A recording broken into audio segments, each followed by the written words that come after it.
this is Mrs. Mannix. We are going to briefly review the scientific method before you do your first biology lab. So I'm sure that you have gone over the scientific method a lot in school. So we're just going to do a brief review of the steps. We're not going to go through each single one of these, but we are going to hit the main points to review for your upcoming lab. So the first thing that happens in the scientific method is that we make an observation, which leads to a question or identifying a problem.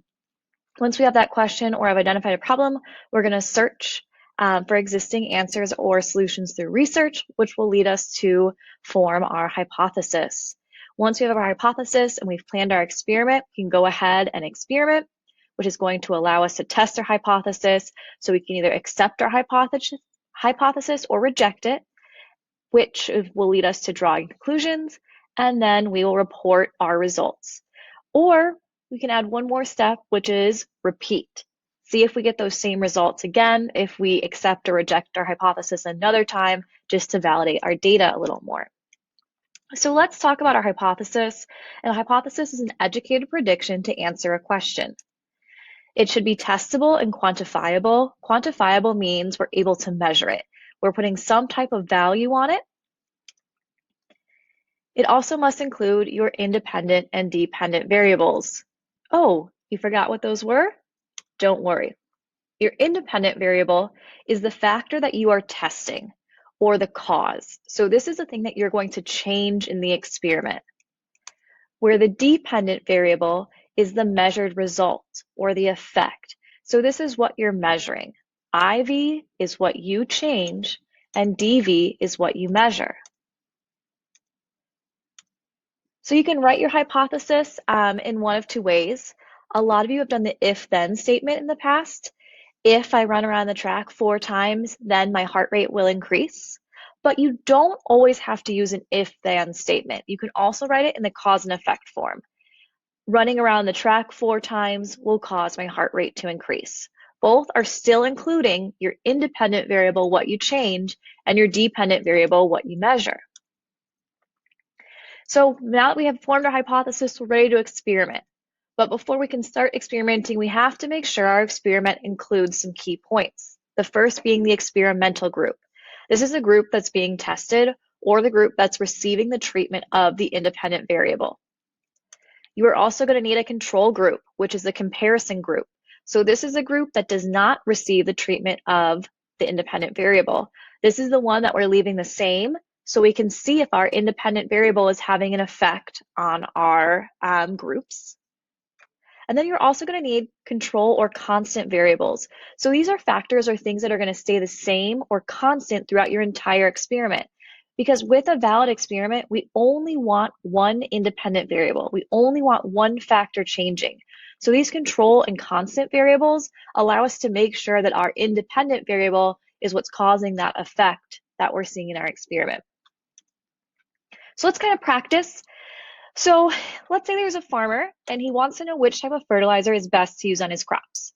And he has 3 types, fertilizer A, B, and C. He wants soybean plants, or he has soybean plants that need to grow for 2 months, and he'll measure their heights.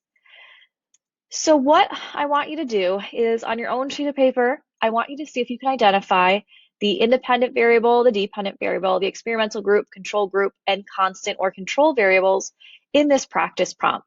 If you need to, pause this video, go back, take some notes over what each one of those things are, and then come back and try to answer the question. So hopefully you tried to answer the question, because here's the correct answers. The independent variable with our farmer is his fertilizer. The dependent variable is soybean growth. The experimental group are the soybeans that receive the fertilizer, whether it's A, B, or C. The control group are the soybeans that do not receive fertilizer. So that can be a little tricky because it's not saying in that prompt that he's giving some plants no fertilizer. But remember, to be a valid experiment, we need to have a control group that does not receive the treatment of that independent variable. So we will have some soybeans that do not get fertilizer. And then the control and constant variables, I just listed a couple. You could have come up with some other ones. I said the type of soybean, the amount of water. You could say the amount of sunlight, the type of soybean plant. I guess I already said that one. but you get the gist of it. So while we're running our experiment, we're going to need to collect data, and the best way to do that is to create a data table. So data tables are only for numerical data. That means they're only for numbers. You don't want to put any of your observations into your data table. When you create a data table, you always want your independent variable, the factor that you're changing, to be in the left-hand column. And you're going to have your dependent variable in the right-hand column. So remember, the dependent variable is what you are measuring. You want to make sure that you're including units within your data table. Oops. And that's all. So you can see I have my independent variable of fertilizer, what I'm changing, and my dependent variable of soybean growth, what I'm measuring, over my 2 months, and I filled out my data with units. Once we've completed our experiment, another way to interpret our data is to use a graph. So when you graph, you have to make sure that you include a title to your graph. And a really easy way to make a title for a graph is this: the effect of the independent variable on the dependent variable. So with our farmer, the graph could be titled the effect of fertilizer on soybean growth.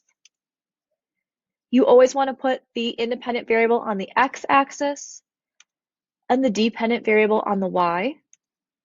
You want to make sure you include units on your axes. So if I'm showing growth, I definitely want to put centimeters on that y-axis as well. And you'll include a key if necessary. And just a quick reminder, there's 2 types of graphs that we'll be using. We're going to use a bar graph when we're comparing data, and use a line graph whenever your independent variable is over a period of time. So that was your quick review of the scientific method. You're going to test out this method in your upcoming lab. Please let your teacher know if you have any questions.